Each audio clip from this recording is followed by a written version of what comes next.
Гоце Делчев е символ за непокорот и борбата за слобода на македонскиот народ. Тој е македонец и никогаш нема да биде бугарин. Ова беа главните заклучоци на денешниот 19-ти поред се македонски собир во Прилеп, каде се одбележаа 148 години од раѓањето на Делчев. Вчерашната изјава пак на бугарскиот министер за одбрана Каракачанов дека Гоце Делчев е бугарин ја сметаат за чиста провокација и небулоза. Исто така ни на Димитрije Чуповски немало побарано руско државјанство кога во Санкт Петерсбург основал Македонско национално и културно друштво, нешто во ранг на мано денеска. Исто така ни на Гоце Делчев било побарано српско државјанство кога се обидел да запиши на Војна академија во Белград. Така да тие изјави во денешно време се дегутантни.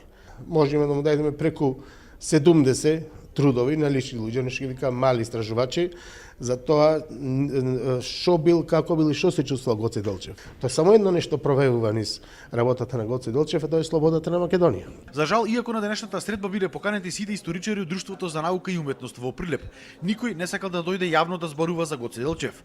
Организаторите на овој собир сметаа дека се работи за страф и автоцензура. Денеска постои многу, скоро меѓу сите, многу голем степен на автоцензура.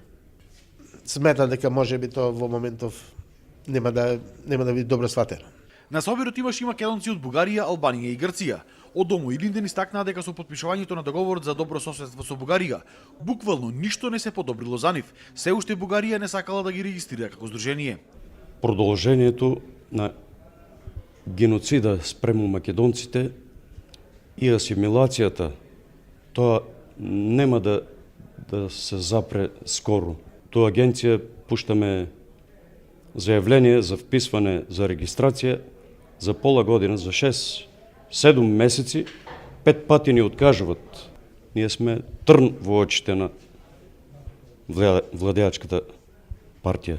Македонците во Бугарија и Грција немаат никакви права, а ситуацијата се подобрувала во Албанија, каде утре треба да се донеси новиот закон за малцинства, но и во Албанија не е секаде признато постоењето на македонско малцинство. Со донесувањето на овој закон, сите институции во Албанија ќе се обврзат да ги почитуваат правата на малцинствата. Македонците се во Албанија, присутни се, тежок е животот негов, иако делумно некаде се признати, меѓутоа во поголемиот дел не се признати.